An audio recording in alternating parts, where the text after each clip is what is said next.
Welcome to the great debate. From left to right, Lenin versus Mussolini. 30 citizens sit before the stage, rich and poor, certain and tall. Over 10 rounds, our speakers will fight for this room, and after each round, we will see which way it leans. Let us meet the audience. Ladies and gentlemen, please welcome our 30 judges. They join us from every corner of life: nurses and landlords, students and shopkeepers, union men and entrepreneurs.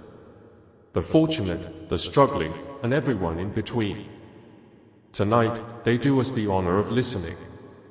Each of them carries a private mark on a single line. Fully persuaded by Lenin, on the left. Fully persuaded by Mussolini, on the right. Some arrive with firm convictions. Some arrive still searching. But taken together, this room begins in balance. No side owns it yet. That is what makes tonight worth watching. Our judges will not speak. They ask no questions, they raise no objections. Their part is quieter and harder, to listen honestly, and to lean. Now, the format. 10 questions. 10 rounds. One battleground at a time. We open with the broadest of them: who should run a country, the working class, or one strong leader? And we close with the hardest: a century later, strong men are back and workers still rent their lives. Which of you failed harder? In every round, our speakers trade short statements on a strict clock. No lectures. Make the point, or lose the room. And after every round, we measure. 30 private verdicts, averaged into one line, and that line moves toward whoever earned it. When the final round ends, we will show you every judge's journey, name by name. To our 30 guests, thank you for lending us your evening and your honest minds. The stage is set.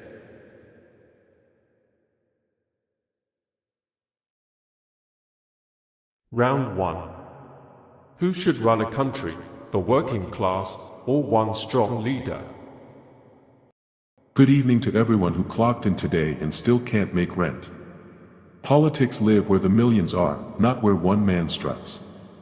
Any doctrine that starts with a single strong leader has confessed its math, one ruler, and millions of raw material. Mussolini was hired to break strikes. That is not leadership, that is a bouncer with a flag. Good evening to every one of you who builds while others talk. Lenin says the millions rule. They don't. His millions got a central committee, a few men picking for everyone from a locked room. He needed a vanguard to lead in secret what I led from a balcony. Every workshop has a boss by lunchtime. I just admit it. Every renter in this room knows the difference between a boss you can fire and one you can't. A committee can be argued with, voted out, held to a program. Mussolini's balcony took no questions, until the workshop stopped paying his wages, and then the strong man hung by his feet at a petrol station. Accountable, or a bandit with a balcony? He's pushing accountability hard. I own the named leader angle. His power had no address. You want accountable? Fine. My name was on every failure, my face on every balcony. Lenin's power hid in a locked room, no address, no name to blame. Ask a delivery rider today who sets his pay, an app, an algorithm, a nobody. Anonymous power is the only tyranny you cannot vote out. You riders, listen close. That app has an address, a headquarters, a board, a billionaire who banks the fee off every ride. The algorithm isn't the tyrant, its owner is. Mussolini calls that anonymous because naming it means naming his paymasters. Under workers' power, the ones who run the app own it. Who owns the machine? That is the only question. Ownership is his little magic word. But look at Russia. His workers owned nothing, the party owned it for them, then owned them. I don't ask who owns the machine. I ask who commands it. Leave the builder his profit. Take his command for the nation. Ownership without command is a receipt for a chain.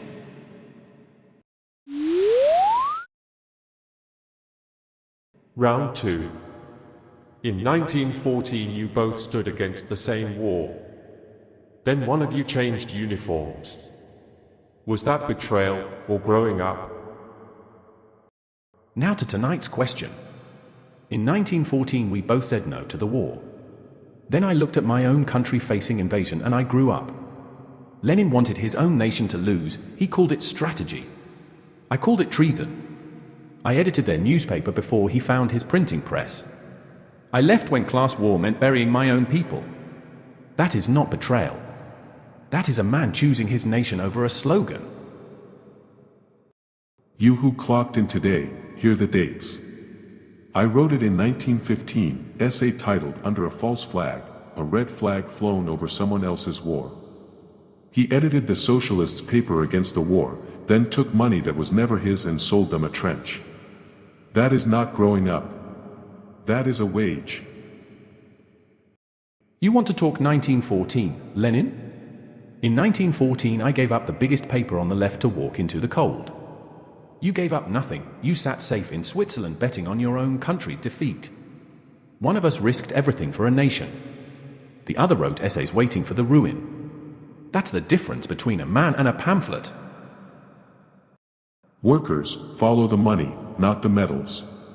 He gave up a paper and within weeks had a new one, funded by cash from those itching for war. Growing up doesn't come with a fresh printing press and a rich man's check.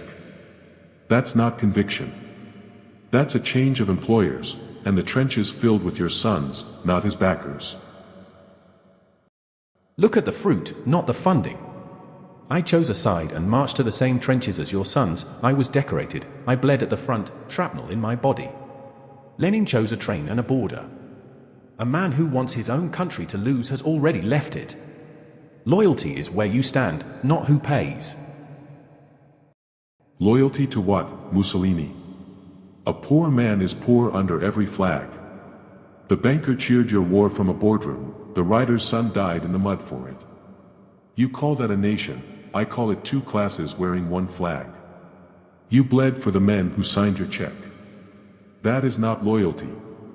That is a receipt.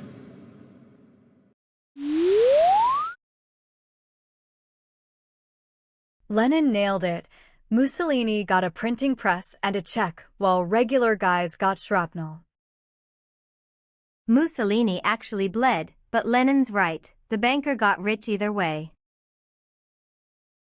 Lenin's right. I got liquidated 3 times betting on the same rigged game, just different brokers. Round 3. Is the nation a family worth dying for, or a costume the rich of every nation wear together to rule their own poor?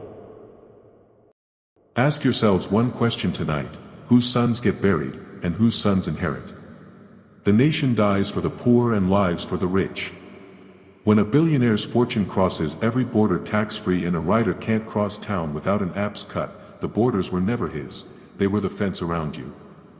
A family shares the bread. This nation shares the funeral. A family shares the bread? Ask his family. Lenin's revolution ate its own workers by the millions. Kronstadt sailors shot for asking too loudly. The nation is the one body where a poor man's grandson inherits something his grandfather built. Take the flag away and the rider inherits nothing but the app's cut. Inherits what, exactly? Ask the rider's grandson what he owns. The billionaire's grandson inherits the factory, the worker's grandson inherits the debt. The nation hands the poor a flag to wave and keeps the deed in a vault. Mussolini calls that inheritance. I call it the oldest swindle on the ledger. People of this hall, listen. A nation is not a swindle, it is the one home where your name carries past your coffin. The rider's grandson inherits a language, a road, a flag worth lifting. Lenin's grandson inherited a wall to keep him in and a queue for bread. That is his family album. A road, a language, a flag, Mussolini, you're selling the poor the scenery and keeping the theater. Culture belongs to everyone who speaks it, but the road was paved by workers and told by owners. The rich share the anthem with you and split the profit without you. That's not a home. That's a landlord's brochure. A landlord's brochure? Lenin abolished the landlord and made the state the only landlord, no appeal, no other door. In my nation the rider owns his citizenship, and citizenship outvotes the boardroom. Fascism gives the poor man one thing no billionaire can wire offshore, a country that belongs to him too.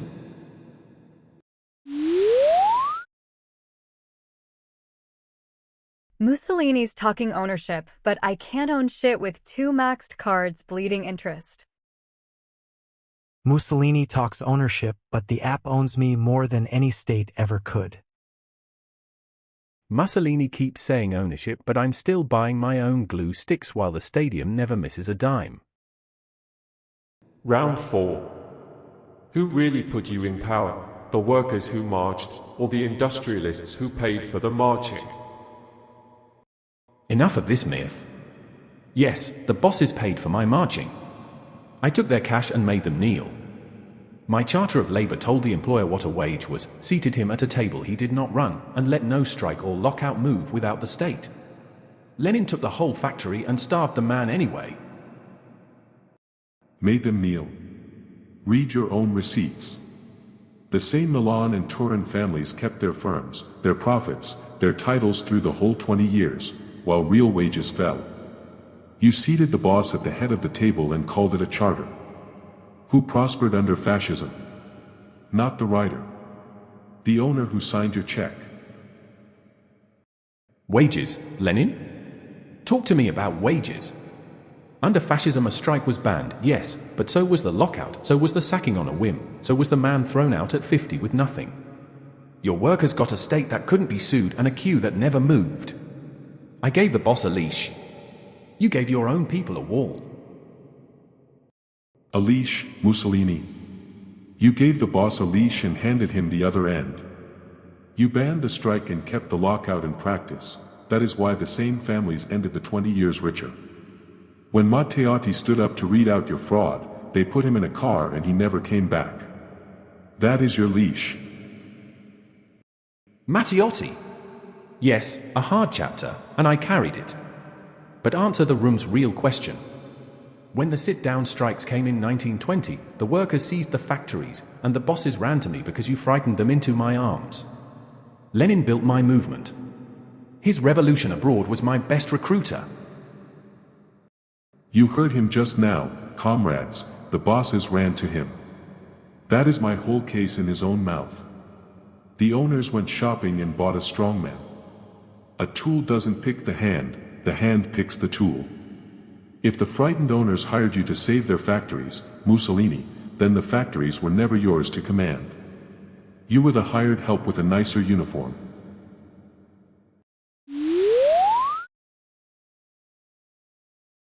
Lenin just nailed it. Mussolini admits the owners hired him, which proves he was their tool, not their master. Lenin's right. When the bosses could just hire a strongman to stop the strikes, I never had a seat at any table. Mussolini banned lockouts, but the app just does it silently. No law, no rule, no table at all. Round 5. However strong the state becomes, can it ever command the men who own everything in it, or does it only end up serving them? Mussolini says leave the builder his profit, take his command. Listen to the trick. A state that leaves the owner his factory must come to him for the goods, the credit, next week's bread. That is not command, that is begging with a flag on. The class that owns everything wins every negotiation.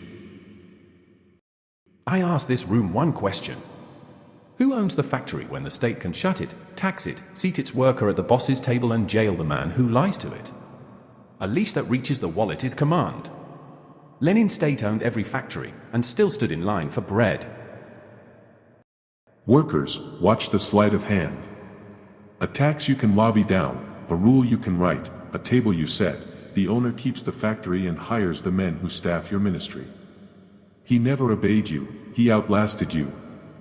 Fascism jailed the liar and left the thief his keys. Command follows the deed, not the decree. He outlasted me, Lenin says. Look at your own history. Your owners were shot, your kulaks deported, your factory seized in a season. When the fascist state decided a man had outlasted his usefulness, he did not outlast it. The deed obeys the will that can revoke it. And your will revoked millions. You who staff the ministries, hear this. A decree can be revoked, yes, but the man who writes it still eats bread the owner baked. Fascism could jail one factory owner and beg the other 99 for production by morning. You revoke a signature. You cannot revoke who feeds you.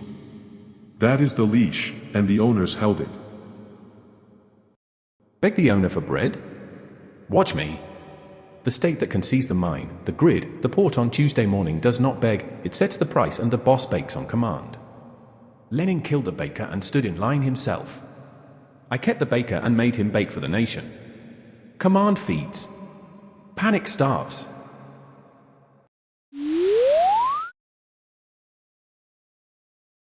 Lenin's right mine got seized by the bank, not the state, and nobody had to jail anybody.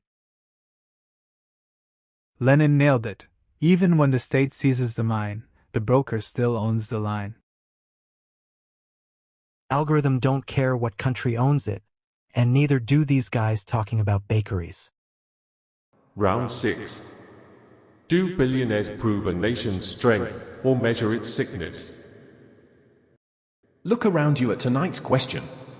A billionaire is not strength, he is a symptom. When one man's fortune crosses every border tax-free while a rider can't cross town, that fortune answers to no flag. Fascism says money that owes nothing to the nation is not wealth, it is sickness. Lenin killed the rich and starved everyone. I made them serve. He calls the billionaire a symptom, then hands him the factory and asks him nicely to serve.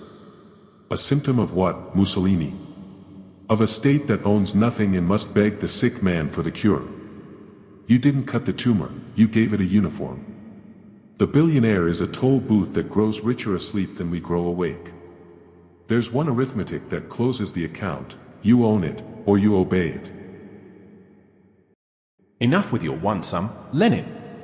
You own it or you obey it, and the man who owned it all still baked nothing. Here is the fascist arithmetic. A billionaire is neither strong nor sick until you ask one thing: does his money build here or flee here? Command that answer, and the tumor becomes a tool. Command that answer, Mussolini. You had 20 years to command it, and the Agnellis, the Pirellis kept the money and the factories the whole way. A billionaire isn't sick because he flees. He's sick because he grows richer asleep than a rider grows awake at the wheel. That's not wealth earned. That's position rented. Position rented, I agree, Lenin. So charge rent. A billionaire who profits in his sleep should wait to a bill from the nation. Tax the position, not the man. Lenin abolished the position and the bread vanished with it. I say, the fortune that idles pays the nation that let it grow. That is command with a spine. You hear him, tax the position. Then who writes the tax code, Mussolini? The billionaire funds the party, staffs the ministry, drafts his own loophole before the ink dries. A tax on the owner, written by the owner, is a receipt he mails to himself. The position taxes back.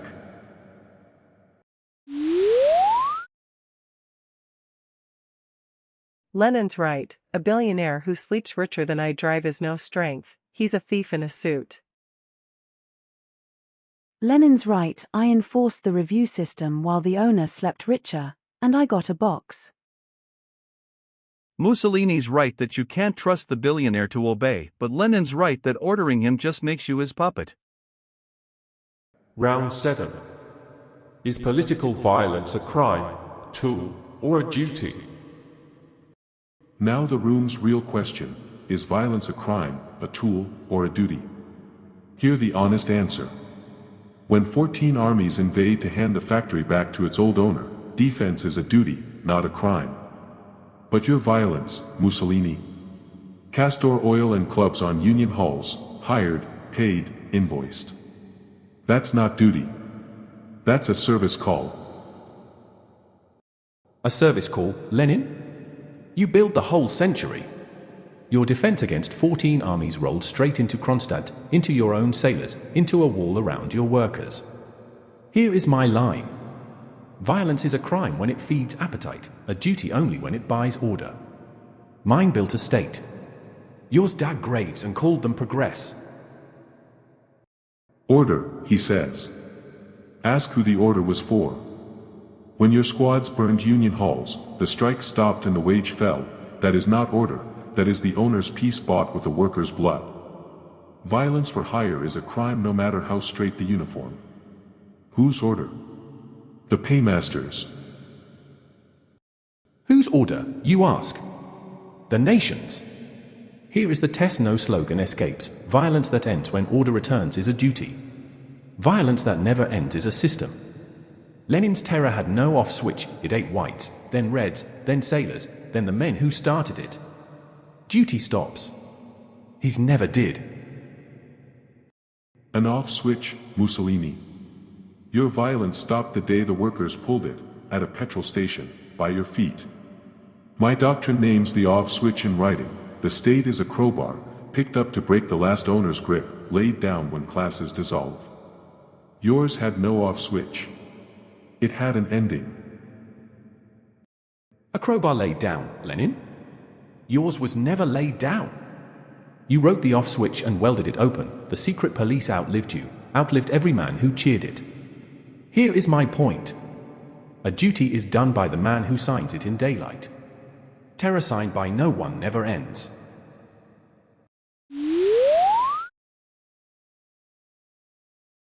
They're both right that violence without end is hell, but at least Lenin says who benefits, me, not the owner. Lenin nailed it. Mussolini's order is just the owner's peace bought with my blood. Mussolini's right that endless terror is garbage, but Lenin just said the quiet part. Order always costs somebody blood. Round 8. You both built a secret police once in power, the Cheka, the black shirts. Whose was necessary defense, and whose was the same death squad logic in a different uniform? Now to tonight's real question. His Cheka answered to no court, no name, no daylight, a knock at 3 in the morning and a man simply gone. My black shirts marched under my flag, in my streets, in the sun. Secret police hides because it fears the people. Mine never hid. Hidden violence fears you. That is why it hides. Marched in the sun, he says. Then answer in daylight, Mussolini, who wrote your race laws in 1938. Who dragged families to camps, in the open, stamped and signed. Your violence wasn't braver for being loud, it was proud of itself. A death squad with a permit is still a death squad. The 1938 laws, I signed them, I own them, and I will not gild them. But hear this, 6 years earlier I said race is a feeling, not a reality. Those laws were the price of a German alliance, not my doctrine. My squads answered to one nation, one border. His Cheka answered to a theory with no country and no last page. Did you all hear that confession? He says the race laws were the price of an alliance. So he signed families into camps to pay a bill, murder as a down payment on a partnership. That is the whole soul of fascism in one sentence. Even the killing was invoiced. Whose price? Never his own children's. Invoiced, you say? Read your own ledger, Lenin. Your Cheka never sent a bill because it never kept a record, a knock, a cellar, a name struck from the roll, no signature, no court, no morning after.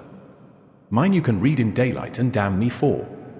His you cannot read at all because he burned the page. Read in daylight, Mussolini. Show the room the court that tried Matteotti's killers.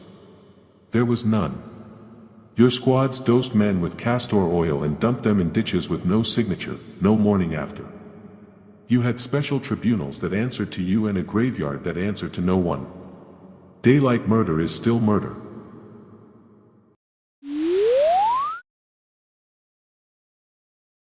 Mussolini signed families into camps to pay a bill.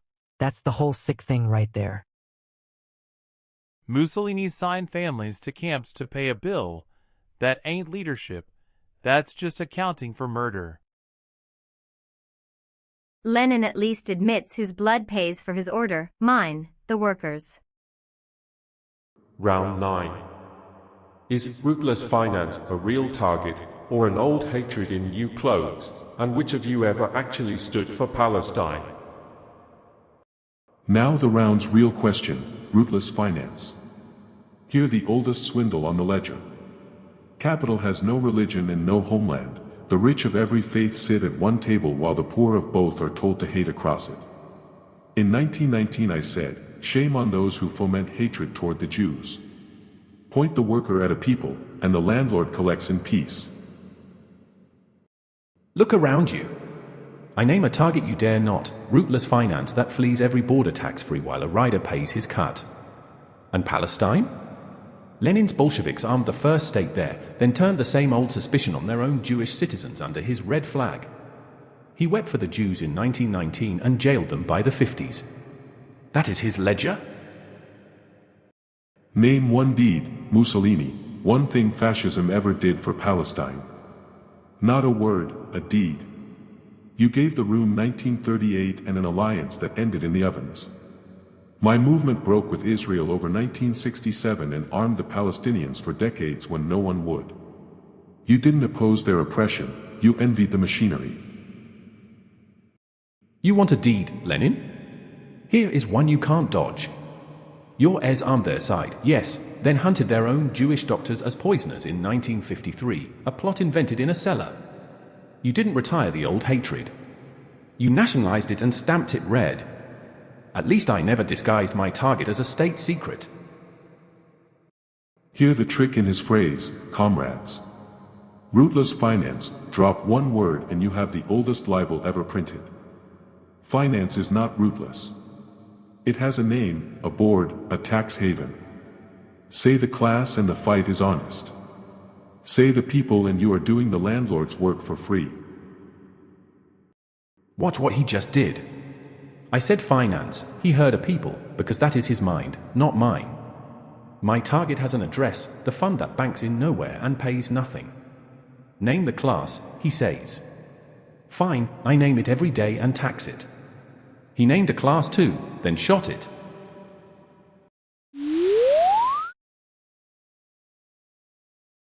Lenin sees the middlemen squeeze, Mussolini just wants to own the vice instead. Round 10. A century later, strong men are back and workers still rent their lives. Which of you failed harder? Now tonight's question straight. Who failed harder? Look at his ruin, a wall down, a country renamed, his own heirs selling the factory to the oligarch. A century on, his revolution left billionaires with Russian names. Mine left a warning the world still argues over. His failure sells vodka. Mine still fills this room. Failed? Ask the peasant's daughter who reached university. We took a starving, illiterate country Europe kicked around and put the first man and first woman into space, a worker's children, in orbit. That is what people do when the factory is theirs. Fascism's monument is a petrol station and a corpse hung by its feet. Space, Lenin? You put a dog in orbit and couldn't put bread on the counter. Your grandchildren queued for shoes while the poster showed a rocket. That is the whole con, glory overhead, empty shells below. My decade drained the marshes and built the town people still live in. His decade built a slogan you couldn't eat. Empty shelves, he says, from the man whose brave nation surrendered to invasion in 3 years and hung him at a filling station. Comrades, the rocket wasn't a poster. It was proof. Give ordinary hands the factory and they reach orbit. Fascism drained a marsh and drowned a continent. Who failed harder? Ask the men who shot him. Ask the men who shot me. Ask the men who shot yours. Mine fell to 20 enemy armies from outside. Yours rotted from inside, no invasion needed, just a queue for bread and a wall that finally cracked on its own. I was defeated. He was abandoned. That is who failed harder. Abandoned, he says. Hear the difference, comrades. Fascism was one man on a balcony, cut the string and the whole puppet drops at a petrol station. What we built outlived every leader, the literacy stayed, the engineers stayed, the orbit stayed. A system that dies with its strongman never lived. A country that outlives its founders never failed.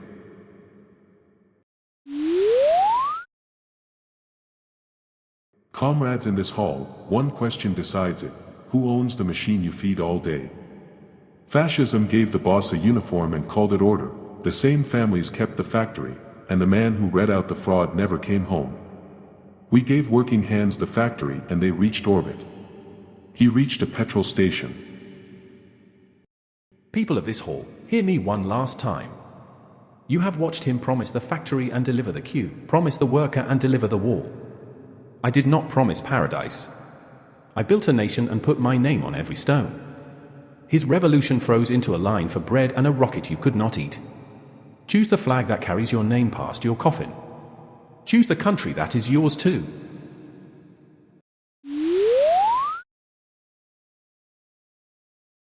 The room has spoken, the needle rests at -0.35. Hold your verdict, first, the room itself will speak. Lenin got me when he said the daughter reaches university, the hands reach orbit. Mussolini talked about names and flags, but my daughter still can't afford the app's cut, and my name's on nothing. That mattered tonight. When Lenin said the crowbar gets laid down when classes dissolve, Mussolini just sat there. He never said when it ends.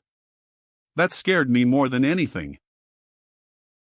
Look, Mussolini's right that the state can become the only landlord. That scares me.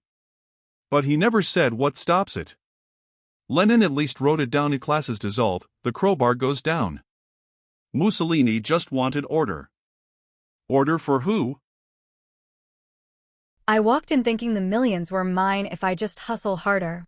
But watching Lenin nail it, the crowbar, when it stops, who writes it down, I realized I've been betting on a system that has no endgame for me. Mussolini kept saying order, order, but never when. That's the thing that got me. 30 guests gave us their evening, and here is what the evening did to each of them. Every journey in the room, name by name, pause here, and take your time.